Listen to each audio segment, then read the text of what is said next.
আসসালামু আলাইকুম ভিউয়ার্স। বরাবরের মতো এবারও আমাদের বাগানে ড্রাগন ফুল আসা শুরু করেছে। এই যে দেখতে পাচ্ছেন একটা ড্রাগন ফুল এসেছে, কত বড় হয়ে গেছে ফুলটা। ফুলটা এখন প্রায় ফোটার উপযুক্ত হওয়ার সময় এসে পড়েছে। আজ রাতে অথবা কাল এটা ফুটে যাবে, সেটা পরাগায়ন করতে হবে। আপনারা যদি দেখান যে এই পাশে আরেকটা ড্রাগন ফুল এসেছে, এটা একটু ছোট। এছাড়াও যদি দেখাই আরও ফুল এসেছে, আমাদের বাগানে ফুল এসেছিল। এই যে এখানে একটা, এখানে একটা, এইভাবে আরও 3-4টা ফুল এসেছিল, কিন্তু এগুলো বৃষ্টির কারণে নষ্ট হয়ে গেছে।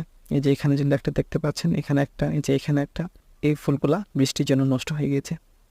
তো আশা করছি এবার যে ফুলটা বড় হয়েছে, ফুটা উপযুক্ত হয়ে গেছে, এটা ইনশাল্লাহ টিকবে। এবার সঠিকভাবে পরাগায়ন করতে পারবো ইনশাল্লাহ, এবং ফলে রূপান্তরিত হবে এই ফুলটা ইনশাল্লাহ। তো সকলে দোয়া করবেন, পরবর্তী ভিডিও দেখান আমন্ত্রণ জানিয়ে এখানে শেষ করছি। আসসালামু আলাইকুম।